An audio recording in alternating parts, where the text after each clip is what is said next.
¿Eso lo manejas tú? Esperando. ¿Perdón, Luis? ¿Eso lo manejo tú o pongo yo Sí. entendido? Ajá. No, yo nada más tú presentas Ya. como tu presentación. ¿La quieres compartir de una vez para que veamos que se ve bien? A ver,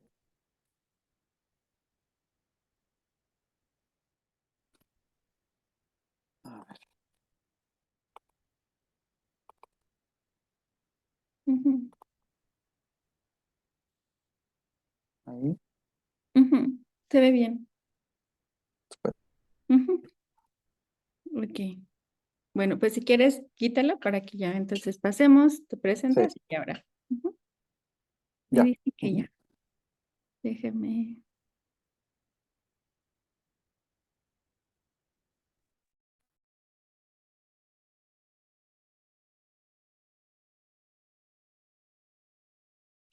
Ahí estamos viendo tu presentación, Luis. Si la puedes quitar. Acá. Ya. Ujú. Listo. Bueno, pues bienvenidas, bienvenidos. Muchas gracias por conectarse, quienes nos acompañan a través de Facebook. Tengo el gusto de estar con Luis Cosmeli. Les voy a presentar. Bueno, Luis Cosmeli nos saluda desde Chile. Bienvenido, Luis. Hola, hola. Ajá. Él es experto en psiconefrología y les voy a platicar un poco de él. Él estudió la licenciatura en psicología, tiene una especialidad en psicología clínica, maestría en psicología y pues es egresado de la primera generación en psiconefrología. Se desempeña como psicólogo en el Centro de Diálisis San Isidro y en el Hospital Militar de Chile, que bueno, están desarrollando ahí un protocolo de evaluación psicológica, de acompañamiento. Entonces, vienen cosas muy bonitas desde Chile, pero en esta ocasión hemos querido platicar sobre el tema a propósito del Día Mundial del Riñón. En México, hemos decidido un listón amarillo y verde, justo a Mm, propósito de cómo romper los mitos sobre la orina y tiene que ver con el color amarillo, pero también con la parte de el color verde relacionado al amarillo. Y en esta ocasión, pues el tema fue cómo nos preparamos psicológicamente para la población vulnerable. Esta iniciativa surge a partir de los temas que desafortunadamente han sido catastróficos en muchas partes del mundo. Han existido incendios, sismos, inundaciones y bueno, Chile ha tenido experiencias desafortunadas, pero también han tenido propuestas importantes e innovadoras. Y para esto, Luis, es un gusto que nos acompañes. Gracias por compartir tu experiencia y bueno, bienvenido. Muchas gracias, Luis, por acompañarnos. Hola, muchas gracias por la invitación también a ti. Y nada, pues vamos a compartir un poco la experiencia que hemos tenido en Chile, bueno, lo que yo conozco y lo que ha pasado en este país, que es bien movido en ese sentido. ¿Ya? Así que les voy a compartir ahora. eh, acá. Mm, ¿Se ve bien, cierto? Eh, Sí, Listo. Sí. ya, súper. Ya, a ver, lo que vamos a hacer, vamos a hablar un poco de la experiencia en Chile respecto a desastres naturales que han habido. Tenemos como historia de los sismos que en el fondo se remonta hace muchos años y últimamente, bueno, han habido varios, algunos de ellos medio famosos también, entonces vamos a hacer como un recorrido histórico respecto a eso. Después vamos a hablar brevemente como de la historia de los aluviones y también de los incendios, que últimamente acá en Chile ha ido creciendo exponencialmente, yo diría, en los últimos 8 años más o menos, ¿ya? Y bueno, todo esto con efectos importantes en la salud y particularmente también en las personas que tienen enfermedad renal crónica, ¿ya? Em, lo importante, me parece a mí, es exponer la importancia de cruzar la salud mental con la salud renal, que es algo que En el fondo, desde la psiconefrología tenemos el desafío de hacer y de instalar como algo necesario eh, a la hora de pensar también en cómo actuar en situaciones de catástrofe. ¿Mm? Porque en el fondo siempre se va a priorizar, obviamente, lo que tiene que ver con todo el trabajo más bien médico para poder salvar vidas, pero me parece a mí que es muy importante también pensar en la salud mental de los pacientes, no solo por eh, su enfermedad, su condición, sino también por lo que pasa con los eventos catastróficos.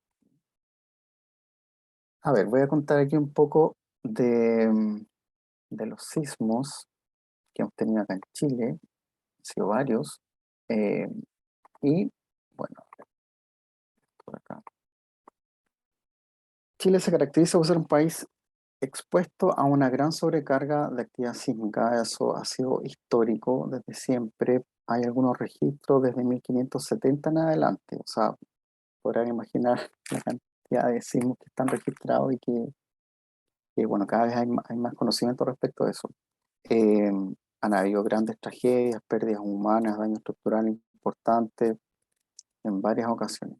Y a esto hay que sumarle lo que ocurre después de un sismo. Nosotros tenemos una costa gigante a lo largo de todo el país y entonces vienen los tsunamis, ¿ya? Que han ocurrido en algunas ocasiones.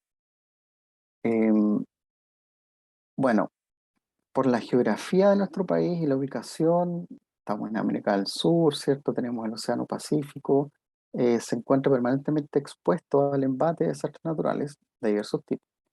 Eh, este siglo y el siglo pasado también han sido bien destructivos. Y es porque también tenemos más información respecto a eso, ¿ya? Y en el área de salud no ha sido la excepción, también ha habido mucho daño en producto de estos signos. Voy a hacer un breve recorrido como de algunos terremotos o sismos que han habido eh, históricos. Voy a dejar muchos fuera, pero algunos que me parece que son importantes mencionar.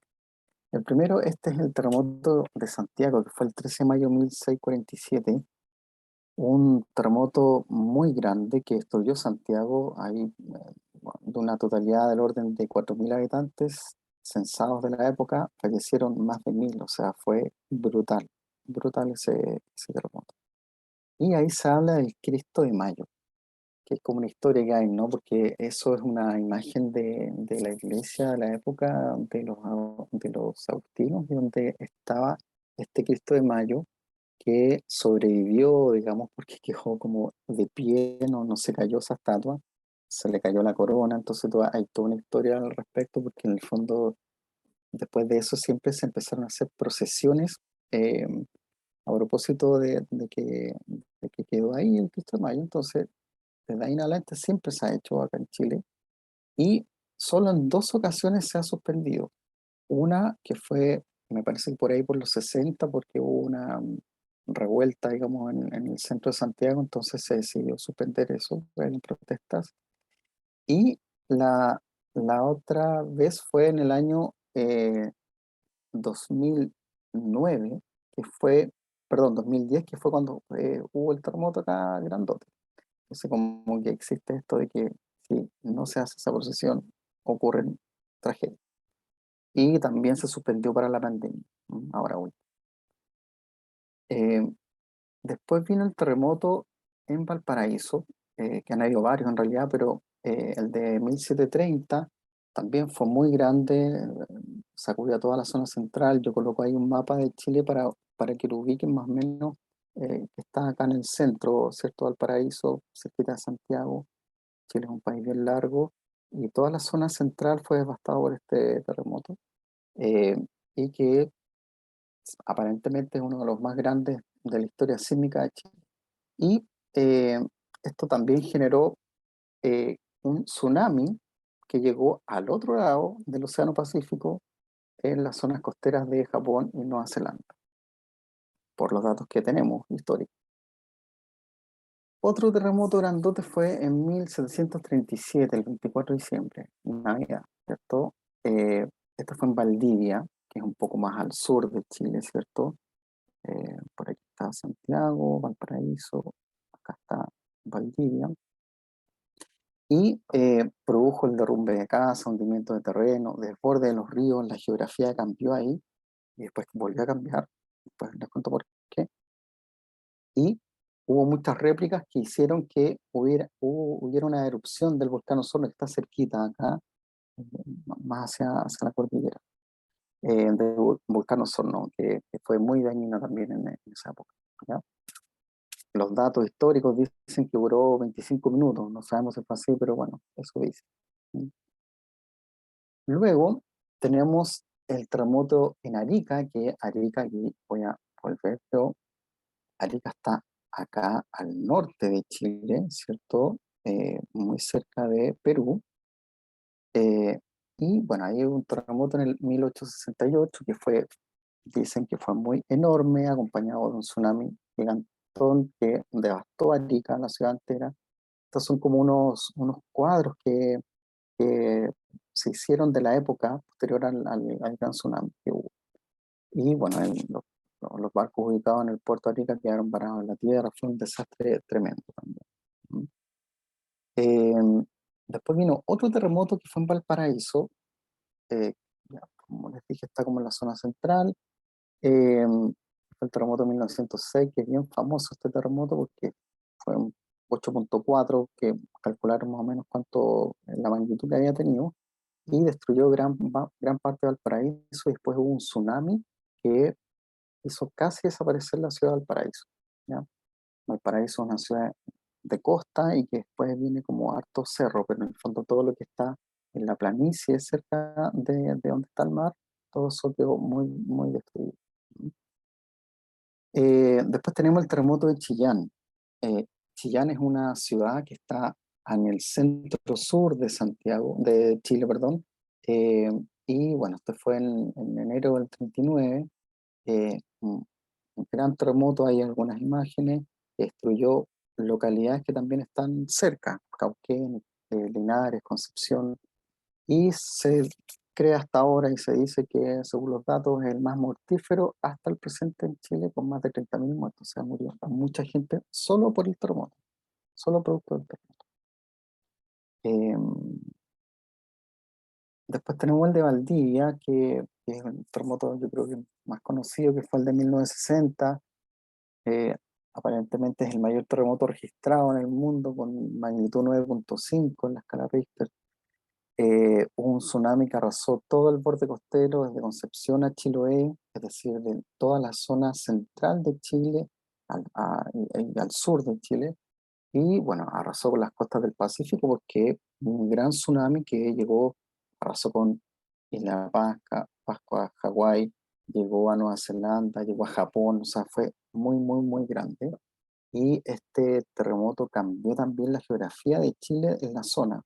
Eh, es muy, muy impactante el daño que generó, y si uno tiene la posibilidad de conversar con personas que vivieron ese terremoto, eh, ellos cuentan lo traumático que fue porque, bueno, posteriormente hubo como del sismo, hubo hacia la zona más de la cordillera, hubo derrumbes importantes producto de eso, entonces fue una catástrofe gigante, gigante, gigante, como impensado, digamos, todo lo que pasó. Entonces las personas en realidad tienen como, aunque hayan sido muy pequeñas, tienen un recuerdo muy traumático de esta situación.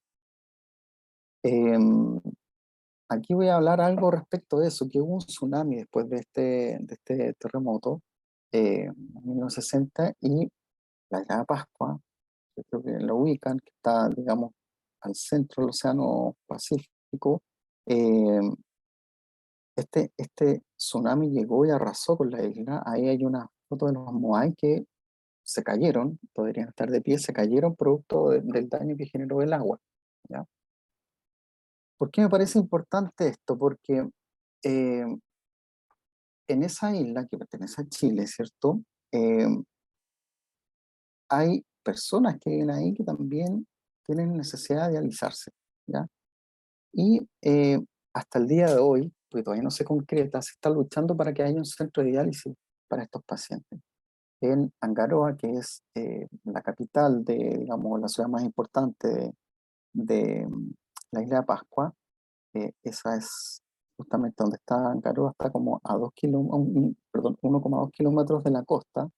eh, por lo tanto, es una zona que no debería tener mayor riesgo aparente en un nuevo tsunami, pero que lamentablemente todavía no se ha concretado este centro de diálisis. Y aquí hay una foto de pacientes en periodo de pandemia que eh, tuvieron que quedarse en Chile, o sea, no pudieron volver a su isla porque necesitaban dializarse. Entonces, ¿qué ocurría? Que los pacientes que necesitaban diálisis hasta antes de la pandemia viajaban desde la isla a Santiago a dializarse en una especie de convenio que hay en el servicio de salud y después volvían a su ciudad. Pero en el periodo de pandemia esto no fue posible porque la isla se cerró, ¿cierto? Y todas estas personas que se dializaban tuvieron que quedarse en Chile continental, no pudiendo acceder a sus casas ni a sus familias, lo cual fue muy duro. Hay un hotel que acogía a estas personas, y en el fondo del servicio de salud de alguna manera como tenía un convenio para que ellos pudieran quedarse ahí. Entonces durante el periodo de la pandemia ellos se quedaron en Chile continental y en el fondo se alejaron de su familia. Fue muy duro para ellos. Yo tuve la oportunidad de tener acceso a lo que les pasaba a ellos, con uno de los pacientes que está ahí, que parece Peto. eh, Él murió en pandemias, el 2 de marzo del 2022. eh, Está en nuestro centro de diálisis, dializándose, eh, y bueno, él lo único que quería era poder volver a su isla, digamos, y murió esperando que existiera un centro de diálisis, que todavía no existe, lamentablemente, que se supone que ahora debería aparecer en algún momento, eh, porque ya, bueno, se están invirtiendo recursos para que se pueda construir. Eh, Como dice ahí, él se encontraba hace 1 año, 3 meses con su esposa en el Hotel Plaza Londres, que era el hotel al cual tenían convenio, y no pudo ver a sus hijos durante todo ese periodo. Eh, Solamente podían comunicarse, bueno, por WhatsApp, qué sé yo. Eh, entonces es un punto relevante, me parece a mí, pensando justamente en la importancia de prevenir eh, desastres, porque la pandemia también viene a ser un desastre, ¿no? Eh, Como un dato importante eso, bueno. Después tenemos otro terremoto que quería mencionar, que es el de 1985, que es el terremoto de Valparaíso. Afectó toda la zona central, mueren 177 personas, hubo cambios topográficos importantes. Y este terremoto, como es más reciente, hay harto dato del daño que causó. Se cree que más del 30% de las instalaciones de salud en Chile fueron afectadas por este terremoto y provocó la pérdida de un 14% de las camas hospitalarias de la época. Eh, por lo tanto, fue un daño importante, pensando que la zona central de Chile es donde también hay mayor cobertura en salud. Eh, Después viene el terremoto más reciente y famoso, que es el 27F del 2010, que es el terremoto que cambió la historia en el abordaje de desastres acá en Chile, ¿ya? Estas son imágenes de Concepción y de Talcahuano, que es una ciudad costera donde, bueno, ahí se ve como un barco que después del tsunami sobre la costa. Y estos edificios, bueno, murió gente, fue bien complicado. Eh, no me voy a detener todavía en eso, posteriormente voy a hablar un poco más del terremoto del 2010. En 2016, es decir, 6 años después del 2010, con la experiencia de lo que pasó ahí y cómo marcó la historia, digamos, respecto a desastre, hubo un terremoto el 25 de diciembre, también en Chiloé, que es una isla que está ahí al sur de Chile, que fue de magnitud 7,6. ¿Y por qué quería mencionar este terremoto? Porque dentro de la isla, eh, en la ciudad que se llama Quellón, que está como al sur de la isla, ahí, producto de este terremoto, hubo daño en el centro de diálisis y esos pacientes tuvieron que trasladarse a otro lugar que fue a Castro, que es la capital de la isla, la ciudad como más grande, y poder realizar ahí su hemodiálisis para poder continuar el tratamiento a pesar del terremoto. Eh, Como ya había pasado el terremoto del 2010 y había mayor experiencia, eh, ellos pudieron volver después de una semana a su ciudad porque en el fondo se actuó con mayor prontitud, producto del efecto de la experiencia que ya se tenía en el 2010. Entonces eso me parece a mí que es un avance importante. Eh, Esto es como un caso anecdótico, pero ahora el 23 de enero del 2021, un terremoto en la Antártica, fue 7,1. eh, Hubo como una evacuación preventiva, porque en el fondo eso ya está muy instalado acá en Chile, producto de los terremotos y de los tsunamis. Eh, y bueno, junto al del 8 de febrero de 1971 son los únicos dos sismos registrados en la zona mayores a 6,5, por lo menos los últimos 70 años. Entonces, ¿por qué lo coloco? Porque podemos pensar de que finalmente la historia de terremotos en Chile, por lo menos, va desde Arica hasta la Antártica, literalmente. O sea, atraviesa todo el país en distintos lugares donde han habido un montón de episodios catastróficos. No nombré algunos. Por ejemplo, el 2014 acá hubo otro en La Serena, que es una ciudad del centro norte, que también hubo un tsunami importante. O sea, es una cosa bien frecuente y yo creo que los chilenos ya estamos un poco más habituados a eso, pero no deja de ser desastroso.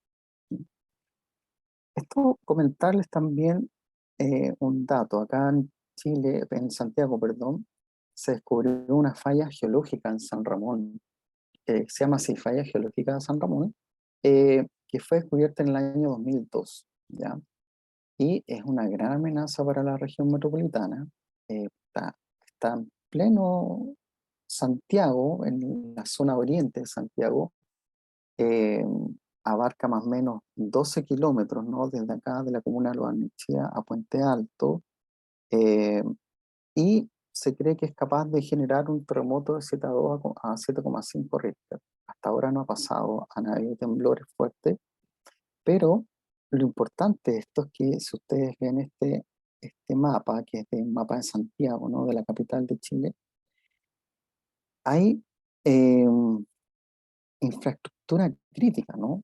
Una planta de agua, que es la que abastece agua a todo Santiago, un mall, que es el Plaza Tobalá, una universidad privada, que es la Adolfo Ibáñez, el hospital militar donde yo trabajo, ¿cierto? Que está muy cerca ahí, el hospital de Ipreca, el hospital de Carabineros, el hospital FACH, que es de la Fuerza Aérea de Chile, la clínica Las Condes, que es una clínica privada grande acá en Chile, el Alto Las Condes, que es un mall gigante también.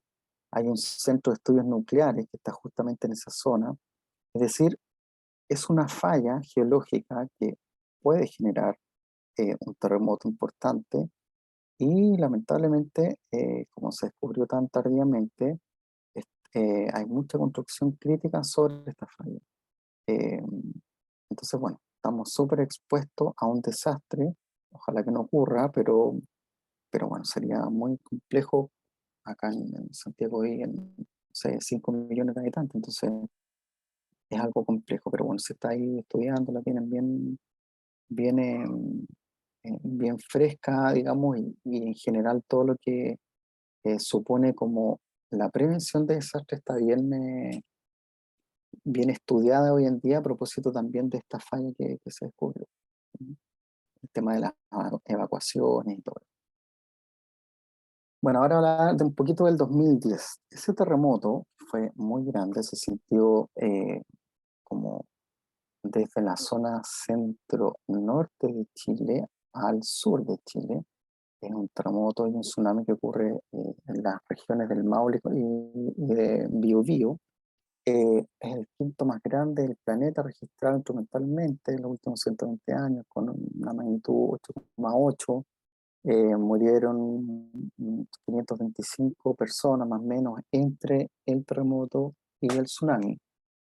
Se estima que un total de 2 millones de damnificados eh, fue producto tanto del terremoto como del tsunami, y es la peor tragedia natural vivida en Chile desde 1960, que es el terremoto anterior que hablaba, que fue grado 9,5 en Valdivia, ¿no? Bueno, aquí hay una imagen, esto es en Santiago, ¿no? El terremoto fue en el sur, donde yo vivo, esto en Santiago, en una autopista donde se cayó, y bueno, ustedes ven ahí las imágenes, fue tremendo, ¿no?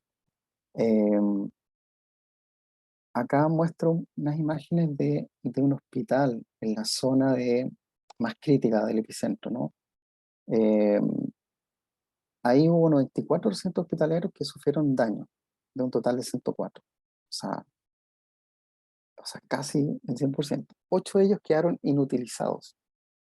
Otros 10 fueron evacuados por la tragedia en ese momento, según los datos suministrados por la cartera sanitaria en ese momento. Es decir, el daño en salud fue muy importante. Este es el hospital de Curicó, de la séptima región cerca de Concepción, donde fue el epicentro. También ahí había pacientes que se realizaban, y ustedes ven una parte del hospital que quedó completamente destruida. Eh, Como les decía, este terremoto cambió, el tsunami cambió el abordaje de los desastres naturales y los desastres en general acá en Chile. Hubo, por ejemplo, esta publicación que se hizo en el 2011 en la revista de la Sociedad Española de Enfermería Nefrológica. Esto fue escrito por enfermeras y que habla de los efectos del terremoto y el maremoto en las clínicas de diálisis de Concepción, solamente de la ciudad de Concepción, que en el fondo buscó evidenciar la importancia de disponer de un plan de contingencia en las unidades de diálisis para actuar posteriormente a una catástrofe. Porque en el fondo, como fue tan tremendo, no, si bien es cierto, este sismo fue un día, a ver, estoy pensando, fue un fin de semana, creo que fue un sábado en la noche. eh, claro, a lo mejor no hubo pacientes que se estuvieran dializando ahí, no sé si estuvieran en cuarto turno, acá en Chile, se llama, porque se realizan en la noche, pero fue a las 3 de la madrugada, por lo tanto no había gente dializándose. Pero en el fondo, cuando al día siguiente había diálisis o el día lunes, el daño fue tremendo. Entonces, ellas lo que hicieron fue un poco mostrar el daño que hubo en esa zona y el impacto que tuvo en los pacientes, ¿ya? Eh, este fue otro trabajo de la época, que fue en el 2010, un poquito antes de la primera, que habla de la hemodiálisis en tiempos de terremoto. Es un informe también de la región de Biobío, como la zona del epicentro, eh, que bueno, fue publicado en la revista médica, la Clínica Las Condes, acá en Chile, por el doctor Carlos Zúñiga, que él está, bueno, la directiva de la Sociedad Nefrológica acá en Chile. Y acá ellos también lo que hacen es hablar de lo que pasó como en términos generales en este desastre, ¿cierto? Con los pacientes que estaban en hemodiálisis. Y bueno, aquí algunas cosas: de los 1.640 pacientes en hemodiálisis crónica en la región de Biobío se registraron 6 fallecidos. Se cree que esto en el periodo post-catástrofe inmediata, después del terremoto, en el fondo. Se cree que 3 de ellos podrían atribuirse a la falta de terapia dialítica oportuna, porque en el fondo, como hubo daño en los centros de diálisis, hubo dificultades para realizarla. Los principales daños ocurrieron en las salas de tratamiento, en las plantas de agua, la ruptura de cañerías, la caída de los estanques, los filtros, etcétera. O sea, como que la infraestructura en el fondo fue dañada y era lo que impedía realizar la hemodiálisis con normalidad. A nivel nacional, el terremoto y tsunami de Chile del 2010 quedaron 2.750 pacientes sin diálisis. Y gracias a un esfuerzo que se hizo en ese momento con la red, se logró instituir los tratamientos dialíticos en un corto plazo. Yo les puedo contar en el caso del centro de diálisis donde yo trabajo, que es en Santiago. eh, Esto es a 500 kilómetros de donde fue el epicentro, más o menos en Concepción. Eh, Hubo daño, efectivamente, pero el daño no fue tan complejo en la infraestructura. Por lo tanto, los pacientes al día lunes, en este caso, pudieron dializarse, pero como había escasez de agua, como había limitaciones de insumos, las diálisis tuvieron que ser más cortas para los pacientes para poder dializar a la cantidad de pacientes que había en ese momento, que eran más o menos 150 pacientes. Y fue la única manera de poder seguir adelante con los tratamientos dialíticos. ¿Mm? Entonces, bueno, fue muy complejo en realidad. Eh, entonces, ¿qué ocurrió? Que el impacto en la salud renal fue tan fuerte producto de este terremoto que cambió la historia en el abordaje de la salud renal en situaciones de cada.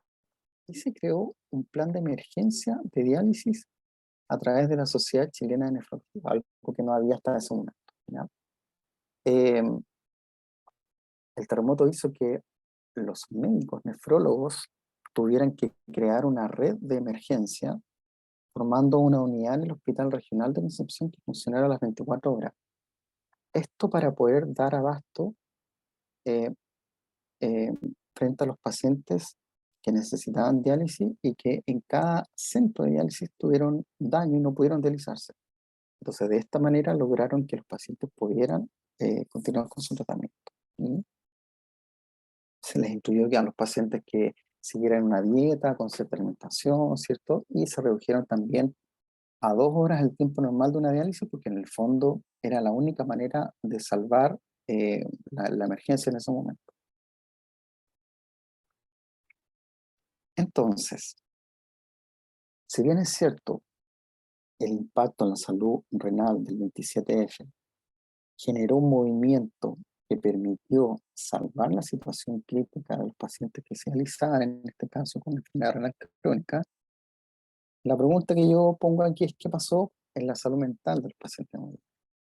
¿Por qué? Porque en el fondo eh, hubo mucho daño traumático, me parece a mí, respecto a lo que pasó con esa experiencia. Y me parece que el abordaje fue débil. Débil porque en el fondo, por lo menos acá en Chile, somos pocos los psicólogos que trabajamos en, en salud renal. Entonces, fue muy difícil el abordaje y finalmente todos nos vimos afectados de una u otra manera. Entonces, era muy difícil también dar abasto respecto a eso. Entonces, la prioridad siempre estuvo puesta en que los pacientes pudieran dializarse, pero la salud mental de los pacientes en hemodiálisis quedó desplazada. Y eso es algo que nosotros, los que estamos como en esto de la psiconefrología, tenemos que pensar frente a los desastres que puedan ocurrir. Eh, Voy a cambiarme a los aluviones en Chile, que son frecuentes también, lamentablemente. Y bueno, hay aluviones que ocurren en distintos lugares, esto debido al aumento de las precipitaciones en las distintas estaciones del año. Y por la geografía que tiene Chile, que también es bien accidentada. Hay una foto del 2015. Eh, Ahí ustedes ven, hubo 26 muertos, 120 desaparecidos. Esto fue en el norte de Chile, ¿ya? En abril. Eh, Desde 2009 a la fecha han ocurrido 14 aluviones con diversos daños entre personas fallecidas, desaparecidas y daños estructurales que obviamente han afectado al tema de salud. Esta es una imagen del aluvión de marzo de 2015 en la región de Atacama, que en realidad afectó eh, gran cantidad de ciudades y de hospitales, ¿no? Esto el 2015, posterior al 2010, ¿no? Que eso es un dato importante. Por ejemplo, aquí podemos ver imagen de eh, algunos, en este caso de la ciudad de Copiapó. eh, Acá a la izquierda ustedes ven cómo es un día habitual y cómo fue cuando ocurrió el aluvión, ¿cierto? El daño es tremendo. eh, Costó mucho sacar todos estos escombros posteriormente. Y acá a la derecha vemos el hospital de Copiapó, el hospital regional de Copiapó, que quedó muy, muy, muy dañado por el agua producto de los aluviones. Eh, Post-aluvión, el 2015, eh, como ya se estaba trabajando esto de poder actuar en zonas de desastres, a propósito de lo que había pasado en 2010, y esto también era un desastre. Por ejemplo, la localidad de Diego Almagro, que es un pueblito chiquitito que hay en la zona de la región de Atacama, se priorizó la construcción de un centro de diálisis después de esto, después del aluvio, ¿ya? Entonces los pacientes de Diego Almagro, que durante años habían debido trasladarse 3 veces por semana a Copiapó, a ese lugar, a ese hospital, ¿cierto? Y lograron de alguna manera luchar para tener un centro de diálisis cercano y de esta manera evitar el viaje de 4 horas de traslado a Copiapó, más las 4 horas de diálisis, es decir, 3 jornadas laborales a la semana. Era tremendo el esfuerzo que hacían. Post aluvión, eso cambió y mejoró. ¿Ya? Eh, Voy al otro lado. Em, las consecuencias, las autoridades de alguna manera entonces eh, hicieron cambios más rápidos, diría yo, producto de esto que se venía trabajando. Por ejemplo, también en el norte se creó una unidad de diálisis modular en el Hospital de Taltal en 2016, al año siguiente de la aluvión. Entonces los pacientes de la unidad, perdón, de la ciudad de Taltal, que también está al norte de Chile, cerca de Antofagasta, ellos debían viajar 3 veces a la semana en un viaje que sumaba casi 12 horas. Es por imaginar la calidad de vida de esos pacientes, o sea, es tremendo. Eh, pero bueno, como se estaba trabajando esto, hubo No mejoría. pica lluvia, o sea que sí hay. Eh, Acá, ¿no es cierto? Ven, de alguna manera, esto es una foto que yo puse porque ahí se ve como el hospital se inundó con el aluvión de 2015 y hay una foto anterior que es de 1940 que habla de la misma noticia, ¿no? O sea, pasaron 75 años y ocurrió lo mismo. eh, y es porque, bueno, en Chile estas cosas pasan. ¿Mm?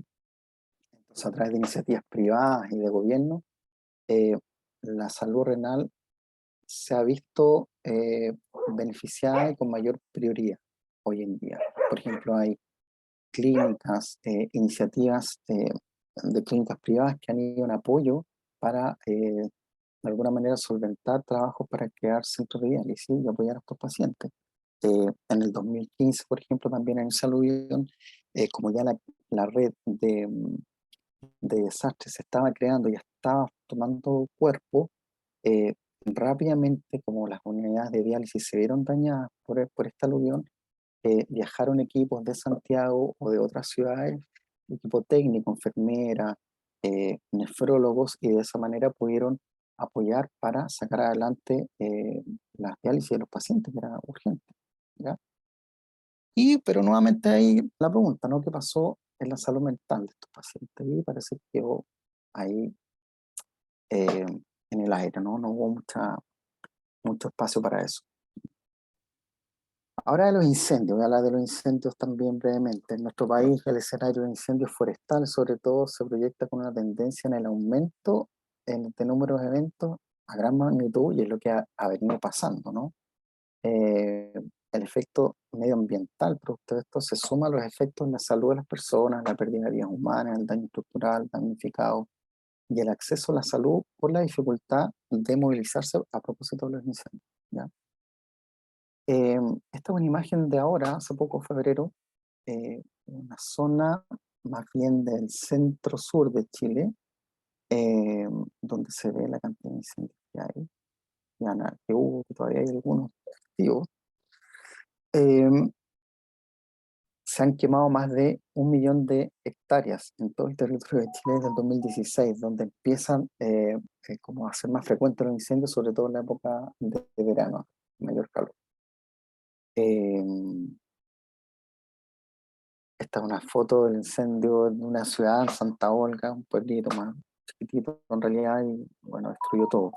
Entonces, ¿qué ocurre? Que los incendios forestales generan dificultad en el desplazamiento de los pacientes, eh, dificultad para abastecerse de insumos, impacto en la familia de los pacientes, aumento del trastorno por estrés postraumático producto de los incendios, miedo a no realizar el tratamiento dialítico, las personas como que no quieren irse de sus casas, tienen mucho temor, y más encima se generan evacuaciones de pacientes de los distintos hospitales, producto del riesgo, digamos, de que el incendio pueda alcanzar los servicios de salud. ¿No? Eh, Entonces, ¿qué ocurre? Que desde el 2016 en adelante, donde ha sido mucho más frecuente el tema de los incendios, eh, las personas, sobre todo del sur de Chile, viven en emergencia, porque ellos saben que llega la época de calor, de diciembre, enero, febrero acá en Chile, eh, y el riesgo de incendio es altísimo, y es lo que ha venido pasando. O sea, ha habido daño importante y, como les digo, los servicios de salud también y en las personas que no pueden trasladarse. Por ejemplo, ahora hace poco lo que ocurrió es que las carreteras, muchas carreteras en el sur, en la octava y novena región, se veían impedidas de movilizarse y muchos pacientes no podían acceder a sus centros de diálisis. Entonces, era un tema. Y nuevamente, ¿qué pasó con la salud mental?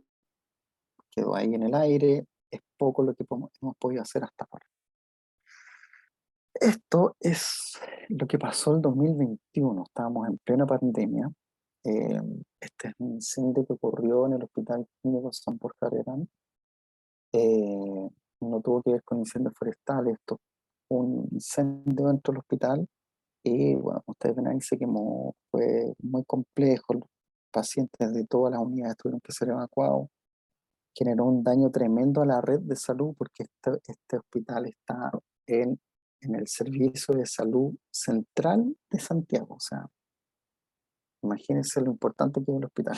Entonces, se dañó este hospital y bueno, mucha gente quedó sin poder atenderse en todas las especialidades.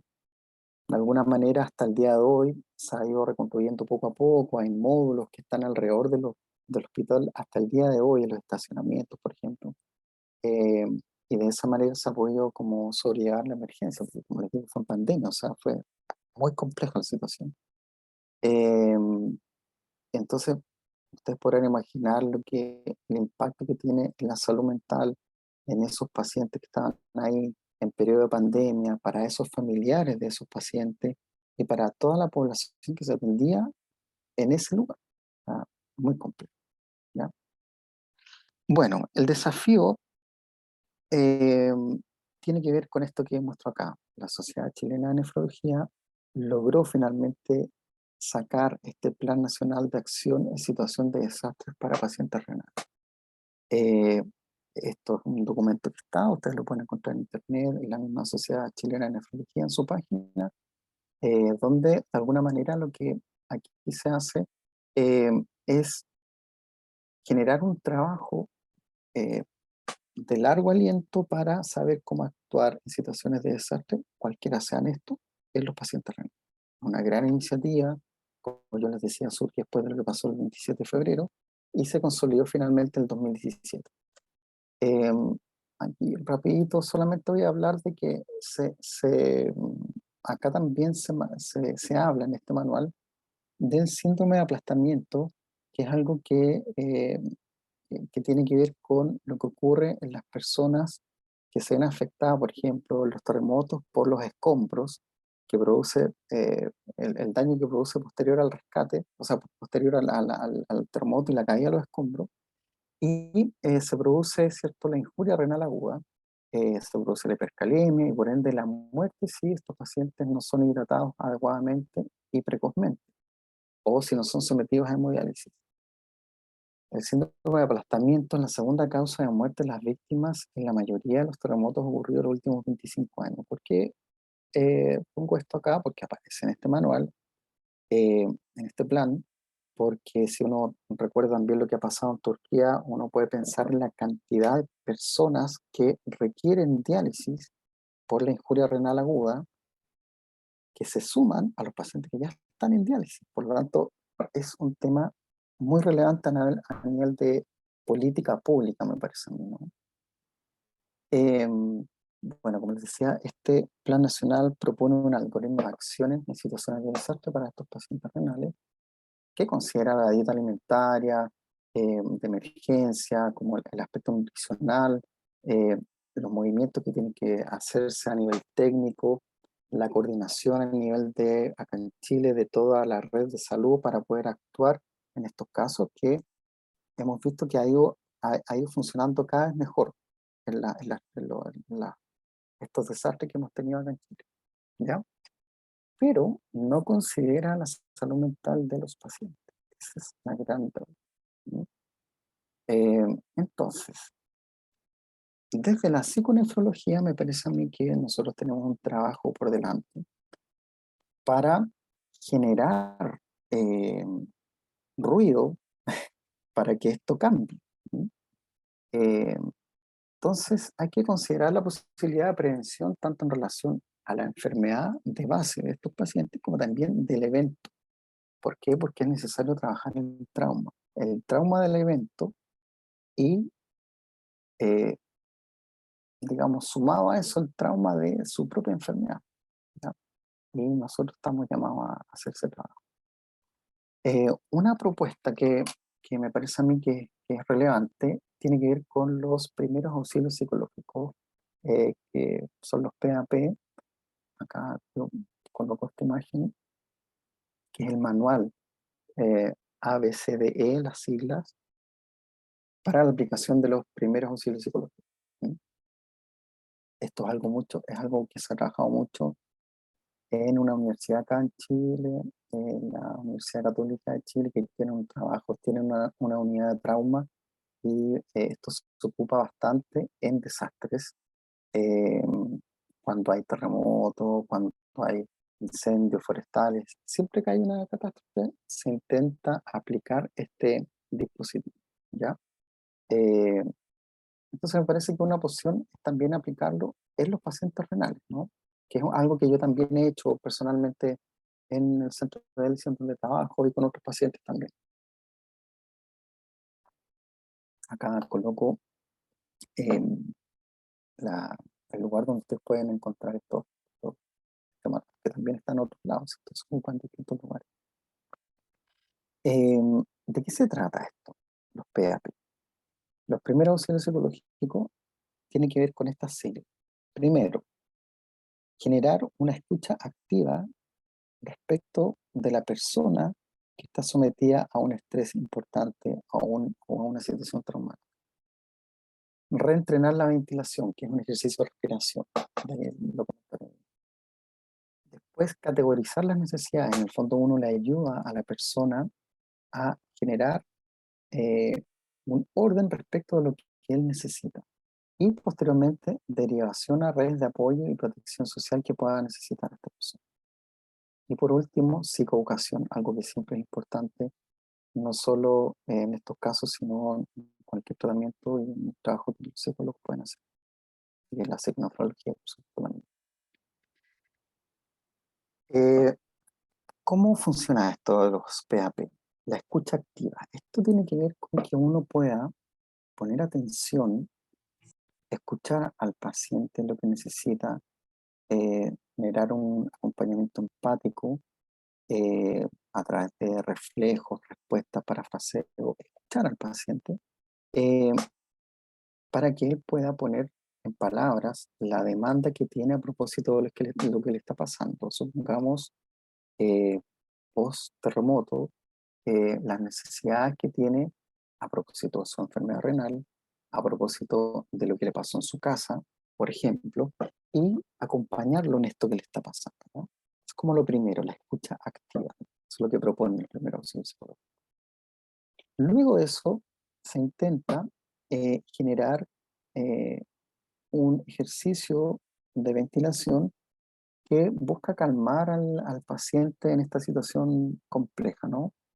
Eh, es muy simple. De lo que se trata es que el paciente pueda inspirar, tomar aire, 3, 4 segundos, botar el aire, ¿cierto? Por la boca, 3, 4 segundos, y eh, como aguantar con el aire afuera. Y de esa manera generar un ejercicio de ventilación, que uno le va demostrando que lo puede ir haciendo con la persona afectada, y de esa manera generar un estado eh, de calma en el paciente, porque probablemente la adrenalina está a tope. ¿Sí?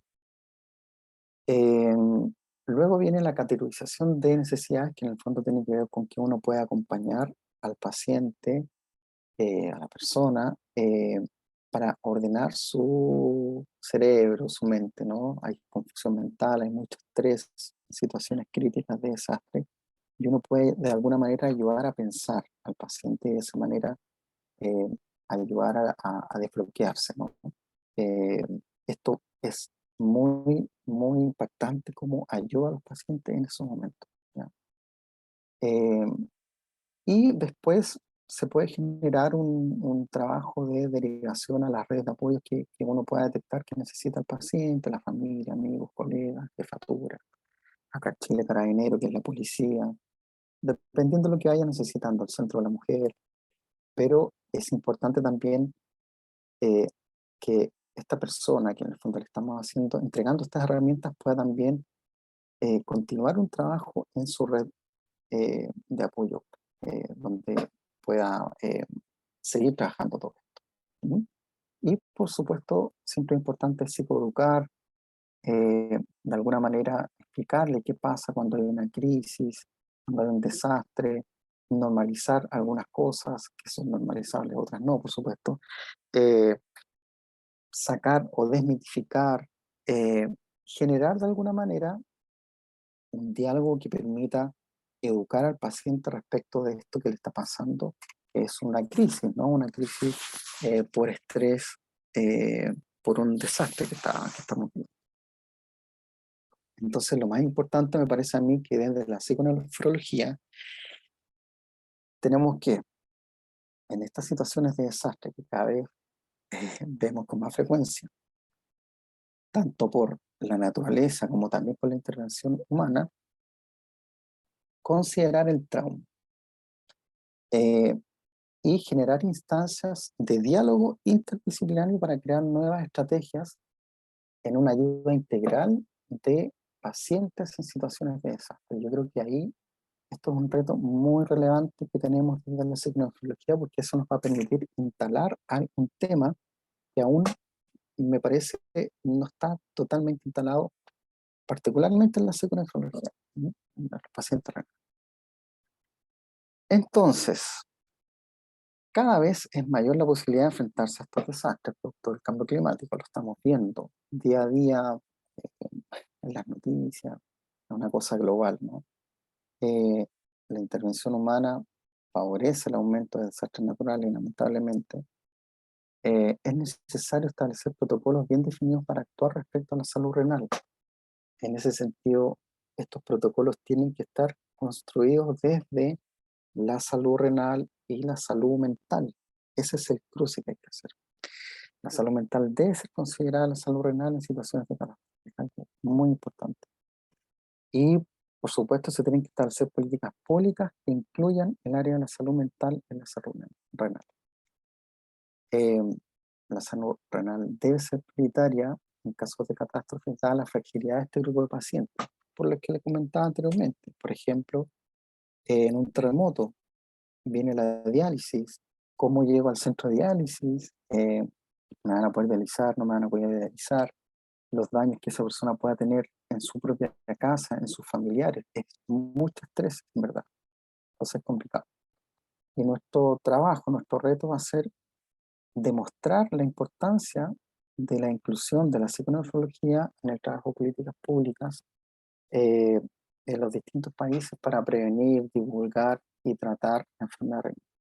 Yo creo que eso es lo más importante que tenemos que hacer desde la psiconefrología. Eso, a ver, no sé si hay algo que comentar, algo que quieran decir. Gracias, Les. Ujú. Ajá. Si quieres, puedes detener la presentación. Bueno, Está, perdón. Ahí sí. listo. Ujú. Híjoles, qué recorrido histórico, reflexivo nos hiciste. Gracias por compartir y bueno, estas situaciones de materia de desastre, eh, pues nos tienen que dar herramientas para proponer. Entonces, Mm, gracias por todo este recorrido. em, ujú. y bueno, Si tienen alguna pregunta, con gusto pueden levantar la mano o activar el micrófono. Ujú, Yo, ¿cómo estás? ujú. Buenas tardes. Hola, hola. Buenas tardes, Erika. Buenas tardes, Luis. Sí, quería un poco, ¿cómo se llama, no? El tema es muy importante y más tratándose, pues, en el Día Mundial del Riñón, en el cual, ¿no? En el eslogan dice, ¿no? Preparándonos para lo inesperado. Y un sismo es lo inesperado. Y es más, bueno, ¿no? En Chile, Perú, México, estamos en el cinturón del Pacífico. Entonces estamos, ¿no? Bastante expuestos y hemos tenido vivencias de sismos. Entonces, ¿qué hacer? ¿Qué hacer y cómo ya ir trabajando en esta área desde de nuestra trinchera, de nuestra labor como psicólogo? Particularmente, yo he tenido la experiencia que en el año 2007, trabajando en el hospital, fue un terremoto de 8.0, 6 de la tarde. Yo he estado en hemodiálisis, pacientes, hemos tenido 12 pacientes en tratamiento, entonces un poco he vivido esta experiencia y el qué hacer, ¿no? Y hay una propuesta de trabajo, fruto de la experiencia, de esa vivencia y de todo. Entonces ahí se promovió en ese tiempo trabajar, primero seguir trabajando en lo que era la sensibilización de la conciencia de peligro, porque estamos expuestos. O sea, lo vivimos, lo vivenciamos y lo pasamos. Entonces, primero, ¿no? Era seguir trabajando, ¿no? En sensibilizar que estamos expuestos a los sismos. En este caso, hablando particularmente de los sismos terremotos. Dos, se pidió, y los pacientes también pidieron, ¿no? Que se les informe cuál era el accionar de ellos y cuál era el accionar del personal ante una situación de sismos. Entonces nosotros éramos el puente para poder que ellos reciban la información, y sí, se les dio la información porque por las réplicas, por, ¿no? Lo constante, lo que venía sucediendo, para trabajar el tema de confianza en la capacidad de actuar, ¿no? Y de afrontar ante estas situaciones. ¿Qué hicimos en ese momento? En esa experiencia, en el momento del sismo de 8.0 en Lima, ¿no? El liderazgo lo tenía que asumir el médico de guardia. La tranquilidad, la seguridad, comenzó a comandar y a ordenar a todo el personal. Conforme iba avanzando el sismo y el terremoto, ¿no? Pero infundió calma. Cada uno en su puesto, cada uno trabajando, ¿no? Entendiendo para darle tranquilidad a los pacientes que se estaban dializando y a los familiares que estaban desesperados por ingresar. Y luego se les pidió para darle confianza. Entonces, era incrementar la confianza, la propuesta, incrementar la confianza en la capacidad de actuar, producto de que ellos iban a recibir una información de qué hacer en estos casos, porque estos casos sí iban a suceder, a fin de que más adelante que se repitiera esto, que sí, se repitió, pero en menor magnitud, disminuir las posibles reacciones psicológicas negativas de pánico, de shock que pudieran haber ocasionado, tanto en el familiar, porque el familiar los acompaña, como el paciente. Y finalmente, no, la propuesta era dar a conocer estos planes de intervención. Siempre los pacientes han estado pidiendo que se les dé a conocer qué hacer por escrito, pero era una labor de las autoridades y se sigue pidiendo, ¿no? Que se protocolice el quehacer en este tipo de eventos. Y qué bueno que se haya dado, ¿no? Hoy día, que se visibilice este tipo de escenarios para poder nosotros, ¿no? Seguir comprometiéndonos y buscar nuestra participación ante este tipo de eventos. Gracias ¿no? por el tiempo. Gracias. Sí, bueno, es así. Yo creo que en verdad es muy importante poder abordar esto. Acá en Chile estaba pensando en lo que tú, bueno, comentabas brevemente, Erika. Se puede, no sé si hay tiempo, Sí, Luis. ¿sí? Em, Acá en Chile existe producto justamente de lo que estamos hablando, estos desastres. Existen protocolos, porque en el fondo cada centro de diálisis tiene que acreditarse, ¿ya? Entonces, para acreditarse, digamos, frente al Ministerio de Salud, tiene que cumplir con ciertos requisitos, y dentro de esos requisitos está esto de tener un protocolo de actuación frente a un sismo, una inundación, ¿cierto? Yo no lo puse acá, no quise ponerlo, pero eso está súper bien establecido y es muy similar a lo que tú comentas, Carlos, como hay un líder, que es siempre el médico de guardia, los técnicos tienen, los centros de diálisis, por ejemplo, los técnicos, los TENS, las enfermeras tienen sus funciones, eh, y eso está súper definido, eh, porque tiene que ser así, como les digo, es por protocolo. De hecho, se llaman Operación Daisy, que es como, eh, son, digamos, ejercicios para poder saber cómo actuar en esta situación, ¿ya? El problema a mí me parece que, por ejemplo, en eso que está establecido y que yo creo que es muy importante, no se considera el impacto posterior de lo que ocurre ahí. Y tampoco lo que ocurre en ese momento, el impacto, digo yo, desde lo psicológico, ¿ya? Eh, por ejemplo, voy a nombrar solo una cosa que es súper importante, eh, que no digo que esté mal, yo digo que es así nomás. Por ejemplo, los pacientes que tienen, yo se lo comentaba a la Erika el otro día, que tienen mayor movilidad son los primeros que se evacúan de un centro de diálisis. Los que tienen un poquito menos de movilidad se evacúan en un segundo momento y los que tienen menor movilidad se evacúan en un tercer momento por otro lado. En este caso, ¿no? En el centro donde yo trabajo. Entonces, ¿está bien o está mal? No lo sé, pero independientemente de eso, hay que pensar el impacto que eso tiene en los pacientes que están ahí viendo esto. O sea, cómo esto va a impactar en aquellos que van a ser el primero, los que van a salir después, porque yo salgo después, todo ese tipo de cuestiones que tienen un impacto psicológico y me parece a mí a nivel del trauma que es súper relevante. Entonces ahí es donde tenemos que apuntar en las políticas públicas a que esto mejore. ¿Mm? Pero para allá vamos. Allá vamos. Eso pues. Muchas gracias, Luis. Ujú. Bueno, pues todo un reto. Gracias por compartirnos su experiencia, por posicionar la psiconefrología como un pilar y que nos toca hacer las gestiones ante las autoridades para que nuestro actuar esté dentro de esos manuales, que esté claro y que al participar como, en México le llamamos como diseñadores o los hacedores de política pública.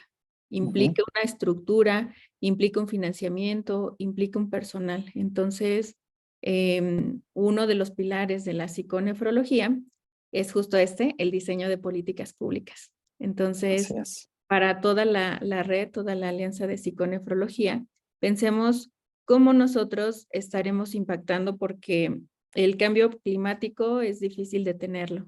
Entonces, Ujú.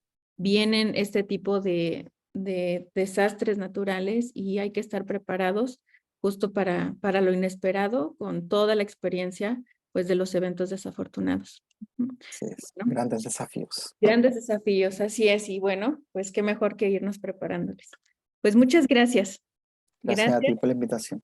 Un saludo hasta Chile y bueno, seguiremos en estas conversaciones porque Luis Sí, nos pues. tiene muchos proyectos más que compartir. Ya, pues. Bien. Claro que sí. Bueno, vamos a tomarnos unos 2 minutos para la siguiente ponencia y nos conectamos de nuevo. ¿Ok? Ok.